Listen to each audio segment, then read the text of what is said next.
नमस्कार, स्वागत है आप सभी का चैनल मैथिलिक स्नेही पर। मैथिलिक स्नेही चैनल पर अभी मैं बाबा नागार्जुन का एक उपन्यास कालजयी आंचलिक उपन्यास रतिनाथ की चाची को एपिसोड बना के मैं रख रहा था। तो इस बीच में मैं एक दो दिन जो है सो दूसरा अपने चैनल पर मैं दूसरा कंटेंट मैंने रखा और मेरा ये प्रयास है कि इस संपूर्ण उपन्यास को आप लोगों के समक्ष रखूँ। आप लोगों की प्रतिक्रिया मिलती है, अच्छा लगता है। तो अभी तक आपने देखा कि रतिनाथ की चाची यानी गौरी जो अपने नैहर गई है, उनके साथ जो समस्या आ गई है उस समस्या से निजात पाने के लिए गौरी अपने नैहर तरकुलवा पहुंच चुकी है। तो आज मैं सोचता हूँ चौथा एपिसोड आप लोगों के समक्ष रख रहा हूँ। आग्रह ये जो संपूर्ण एपिसोड को सुनिए और अपनी प्रतिक्रिया जरूर रखिए। माँ बाप ने चाची का नाम रखा था गौरी। वह बहुत सुंदर थी। चेहरे की लंबाई गोलाई की अपेक्षा फैलाव भी अधिक था। आंखें बड़ी बड़ी, नाक नुकीली, कपार छोटा, बाल खूब काले और एड़ी तक लंबे। गोरी तो थी ही, गले की आवाज़ नरम और सुरीली, हाथ पैर छोटे छोटे, लाल और भरे हुए, मानो आम के पल्लव हो।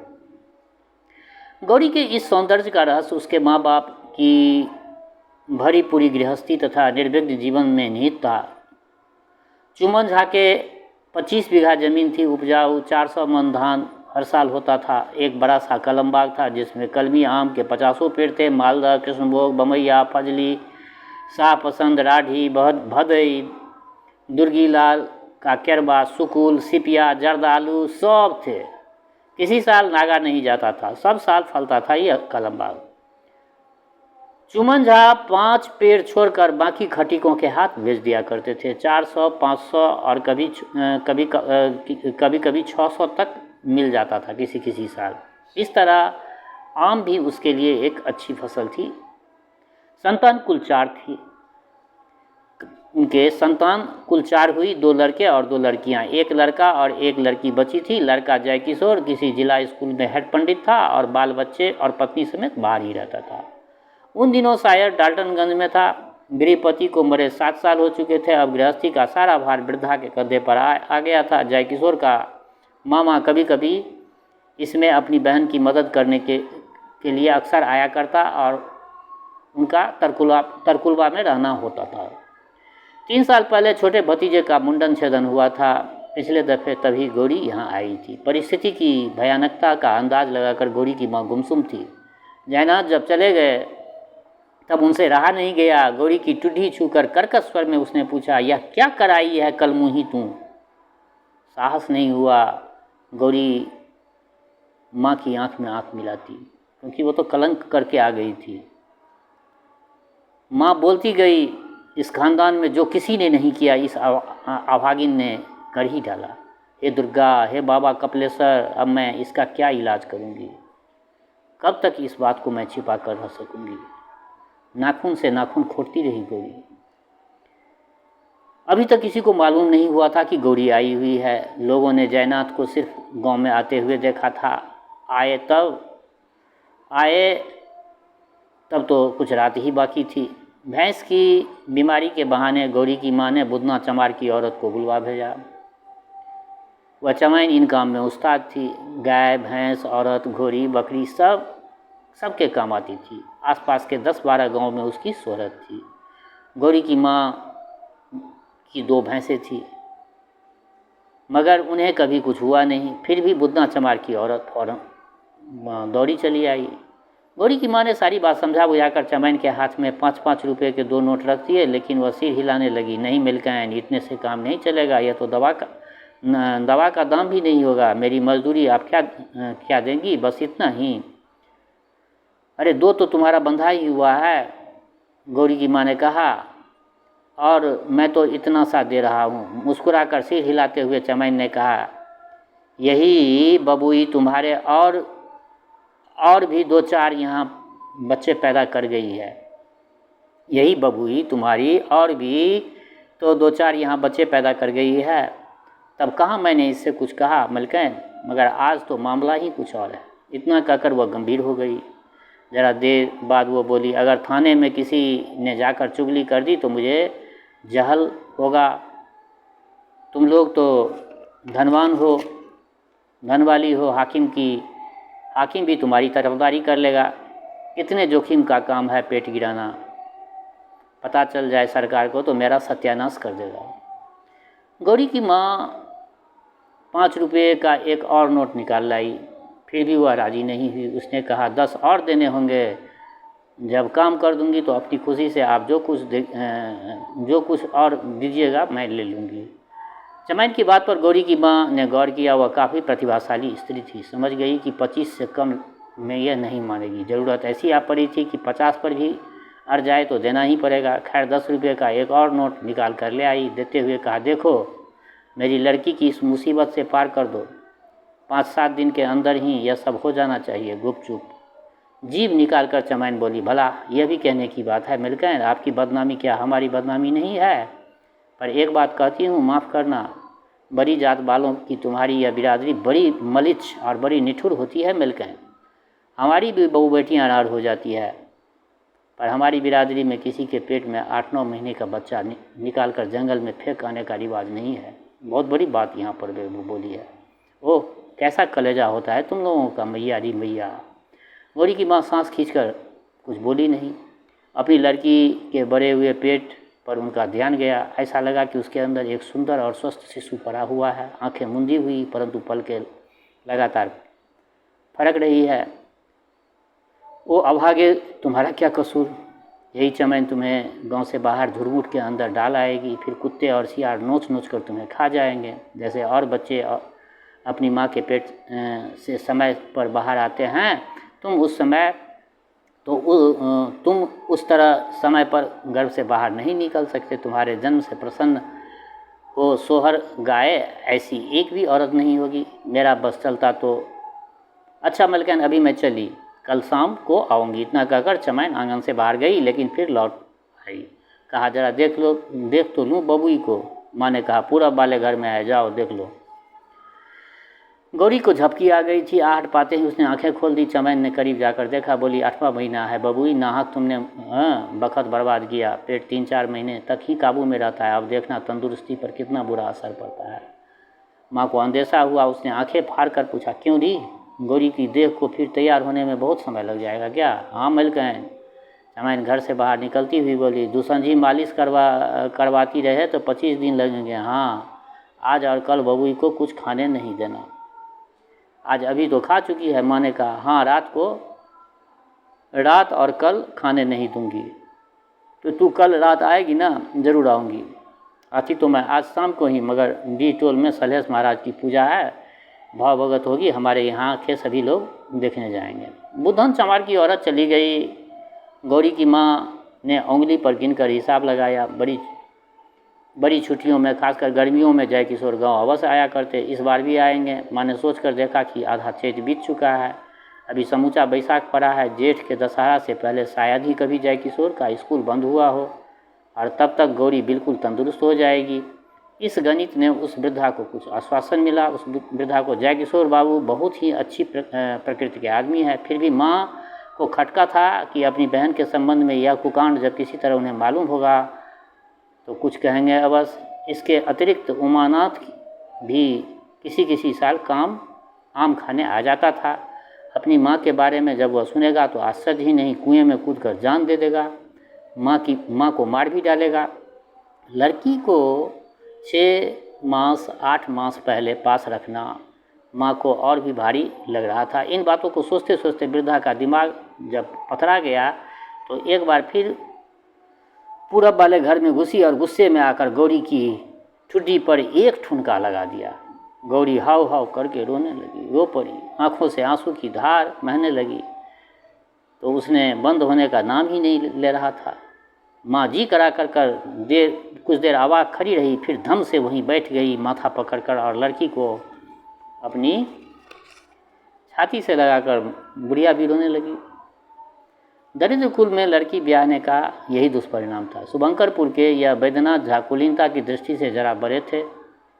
गौरी के पिता चुम्मन झा को स्वयं भी पीछे जाकर यह विवाह संबंध संतोषप्रद लगने लगा। जमाई बहासा दम्मे के रोगी थे और प्रकृति से सुस्त थे। शादी के बाद तो पढ़ना पढ़ना जानबूझकर ही छोड़ दिया था। ससुराल आते तो 20 दिन, 30 दिन, 25 दिन तक पड़े रहते। शतरंज का इतना शौक था कि एक बैठक में 10 घंटे खेलते रहते। कमाकर शायद ही 2 पैसे कभी झाजी अपने स्त्री के हाथ पर रखे हो। जाते जाते एक कुंवारी लड़की और एक अबोध शिशु बेचारी के मत्थे पर ठोक गए। यह लोग औसत दर्जे के मध्यवित्त की लड़की को अपने यहाँ से ले जाकर उसे नाना प्रकार के अभाव अभागियों की परिधि में डाल देते हैं। लड़की जिंदगी भर अपनी माँ बाप को उलाहना देती रहती है। बैद्यनाथ को विरासत में 7 बीघा खेत मिला था, 3 बीघा शुभंकरपुर में और 4 बीघा कोसी के किनारे उत्तर भागलपुर में। बस्ती का नाम था रामगंज। वहाँ बैद्यनाथ का ननिहाल था। नाना के लड़का नहीं हुआ था, मात्र लड़की था। 3 दौहित्र थे, कमलनाथ, बैद्यनाथ और जयनाथ। इन्हीं तीनों के नाम पर वह अपनी जायदाद चढ़ा गए। शुभंकरपुर के खेत तो बैद्यनाथ बेच बाच कर खा गया था। 1.5-2 बीघा रामगंज में भी वो बनकी लगा दिया था। बंदोई की मृत्यु के बाद जयकिशोर ने चाहा कि गौरी हमेशा के लिए तरकुलवा में ही रह जाए, मगर गौरी को यह प्रस्ताव स्वीकार नहीं हुआ। और दूसरी बात थी कि इस समय बेचारी एक विचित्र परिस्थिति में पड़ गई थी, मगर यूँ गौरी की प्रकृति में स्वाभिमान की मात्रा कूट कूट कर भरी हुई थी। इसी कारण से पितृगृह की अपेक्षा पतिगृह में रहना उसने पसंद किया। एक बार आग्रह करने पर अपनी माँ से गौरी ने कहा, बाबू ने कुछ तिल जल देकर मुझे दान कर दिया, फिर मेरा इस घर में रहना अनुचित नहीं होगा माँ। विवाहिता के लिए पितृकुल का अमृत भी पतिकुल के मार पीने के साधारण जल की तुलना में तुच्छ है। माँ, तभी तो तुमने अपनी नानी के धन पर लात मार दी थी, है ना माँ? ये सब बातें एक एक करके माँ को याद आती रही और उसकी आंखों से अश्रुधार बह रही थी। बुढ़िया न जाने कितनी देर तक माँ बेटी रोती रही। शोक और पश्चाताप के इस समुद्र में उनका उद्धार तब हुआ जबकि चरकर वापस आई भुल्ली भैंस चरवाहे की लापरवाही के कारण अंगना के अंदर घुस आई। उसके खुरों की खुट खुट खटखट से माँ भी और बेटी भी स्थान एवं समय की ओर ध्यान खींचा। अपने को छुड़ाकर माँ बाहर निकली तो देखा अमावस की संध्या अपने साज सरंजाम लेकर आसमान से धरती पर उतर चुकी है। ऊपर देखने पर एक तारा नजर आया। गौरी की माँ ने चारों ओर घूम फिर कर आसमान में दूर दूर तक आंखें दौड़ाई, परंतु दूसरा तारा नहीं दिखाई पड़ा।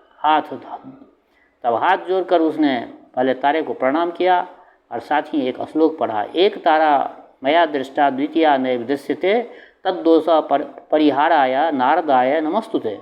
नौकरानी ने आकर कहा, रसोई में देर तो न हो जाएगी मिलकर? क्या बात है, आज तबीयत कुछ ढीली दिखती है। गौरी की माँ ने कहा, नहीं कुछ नहीं सुखो, यूँ ही जरा सो गई थी, पानी भर चुकी घड़ा में। हाँ मिलकर अब आती हूँ, उसने कहा। नजदीक जाकर गौरी की माँ बोली, अपनी सास को जरा भेज देना, जरूरी काम है। अच्छा। सुखो चली गई। थाली में दिन का जूठा भात, दाल और कई किस्म की भाजियाँ लिए थी। मेहमान की थाली में दुगुना भात परोसना कोई नई बात नहीं है। जयनाथ सवेरे ही खाकर चले गए थे और तब से अब तक करीब 8-9 घंटे तक यह सामग्री खुली पड़ी थी। सैकड़ों मक्खियाँ उसमें से परितृप्त हुई होगी। जौ, मकई, मरुआ की रोटी खाकर तंग आए हुए सुखो के बच्चे देखते ही इस पर टूट पड़ेंगे, चाट पोछ कर थाली साफ कर देंगे। सुखो, उसकी सास, उसका घरवाला सब ललचाई निगाहों से उस दृश्य को देख भर सकेंगे। गौरी की माँ को खाना बनाने में मन नहीं लग रहा था, लेकिन कल मंगल था, मंगल को उपवास रखती है। अभी कुछ पेट में डाल लेगी तो अच्छा रहेगा। चटपट उसने आग जलाई। पानी खौल जाने पर चावल उसमें छोड़ दिया। उसी में 4-6 आलू चोखा के लिए डाल दिए। सुजनी डालकर बीच आंगन में बुढ़िया लेट गई। लेटे लेटे सोचती रही कि इस तरह गौरी को छिपाकर मैं कब तक रख सकूंगी। इसी तरकुलबा में यह घटना क्या पहले कभी नहीं हुई है? अवश्य हुई है। तब चौधरा चौधरी की लड़की, मक्खन पाठक की पुतोह, पंडित जी की बहन गौरी की माँ के सामने समूचा आसमान तारों के झलमल झलमल कर रहा था। नक्षत्र यह रजनी उसको वैसी ही लग रही थी जैसी चांदी के 10-5 गहनों से भूषित कोई शामली औरत। वह थोड़ी देर तक आंखें मूंदी रही, फिर मानो किसी निश्चय पर पहुंच गई। उसकी आंखें चमक उठी। अंदर से संकल्प को वाणी का परिधान देने के लिए उसके होंठ फड़कने लगे। यह अपने आप ही बुदबुदाने लगे। कोई क्या कर लेगा, बिटिया तो मैं प्याज की तरह ज़मीन के अंदर में दबा कर नहीं रख सकती बिटिया को। इसके चलते जो कुछ भी हो, जिस समाज में हज़ारों की तादाद में जवान विधवाएँ रहेगी, वहाँ यही सब तो होगा। मक्खन पाठक की पुतोह उड़हर कर पंजाब चली गई, एक सिख के साथ रहती है। मैं अपने लड़की को झाड़ू से झाड़ पीट कर घर निकाला और देश निकाला, दे दूँ सो मुझसे नहीं होगा। मेरे जीते जी गौरी मुसलमान या सिख के घर जाने को मजबूर नहीं हो सकती। भात तैयार हो चुका था। छील कर गौरी की माँ ने चोखा बनाया, नमक, हरी मिर्च और सरसों का तेल डाला, थाली में भात परोसा। चमैन मना कर गई थी, मगर माँ का दिल ठहरा। वह कहाँ माने। थोड़ा सा भात एक छोटी थाली में परोसा। कांसे की चमचमाती उस छोटी सी थाली माँ का ध्यान अतीत की ओर खींच कर ले गई। जय किशोर भी इसी थाली में आकर खाकर बड़ा हुआ है, गौरी भी इसी में खाकर बड़ी हुई है। प्रतिभामा और उमानाथ ने भी कई बार इस थाली में खाया होगा। जय किशोर बाबू के तीनों बच्चे इसमें खा चुके हैं। ममता के मारे माँ का हृदय उछलने लगा। वह पछताने लगी कि नाहक ही दिन में गौरी को उसने ठुनका मार दिया था। माँ हूँ तभी तो आई है, नहीं तो मुजफ्फरपुर पटना नहीं भाग जाती। कहते हैं कि अररिया समाज यहाँ पर वो बोले हैं, अरिया समाज बोले हैं आर्य समाज को। कहते हैं आर्य समाज की तरफ से बड़ा ही अच्छा इंतज़ाम है। विधवा को चाहे कोई भी हो, वहाँ गर्भ किसी का नहीं गिराया जाता। ठीक समय पर बच्चा पैदा होता है, माँ चाहती तो बच्चे को रखती है, नहीं तो अरिया समाज ही बच्चा को रख लेता है। अच्छा न है, आखिर अच्छे लोग नहीं तो दुनिया कैसे चलती है। सब ठीक ठाक करके वह उठी और गौरी को आई खिलाने। वह आ नहीं रही थी, परंतु माँ ने कहा मैं भी नहीं खाऊंगी, आ। दोनों खाने बैठी। दही का बर्तन नज़दीक ही रख लिया था। तो श्रोताओं, आज मैंने इस उपन्यास का चौथा एपिसोड आप लोगों के समक्ष रखा। बड़ा समाज पर में ये एक प्रश्न चिन्ह खड़ा करने वाला उपन्यास है। इसमें बाबा ने उन पहलुओं पर उन्होंने कलम चलाया है जिस पहलू पर शायद ही किसी राइटर ने कलम चलाने की हिम्मत की। तो इस उपन्यास में हमारे समाज की अतीत, हमारे जो मैथिल सोसाइटी का जो अतीत था, कितना मतलब अतीत में ये सब होता था, वो सारी बातें बाबा ने अपने इस उपन्यास के माध्यम से रखा है। बाबा का जो भी उपन्यास है तो आंचलिक ही भाषा में, लेकिन वो कोई न कोई मुद्दा लेकर के बाबा लिखते थे। इसीलिए बाबा को कालजयी रचनाकार मानते हैं। आग्रह ये जो संपूर्ण रचना आप लोग सुनिए और अपनी प्रतिक्रिया से अवगत कराइए। एक आग्रह और करता हूँ, यदि आप लोग कोई मेरे इस रचना को मेरे फेसबुक प्रोफाइल पर में देखते हैं या पेज पर देखते हैं तो फॉलो कीजिए। यदि चैनल पर देखते हैं तो चैनल सब्सक्राइब कीजिए। जनक नंदिनी जगदम्बा की कृपा आप लोगों पर बरसती रही। शुभकामनाओं के संग जय मिथिला, जय मैथिली।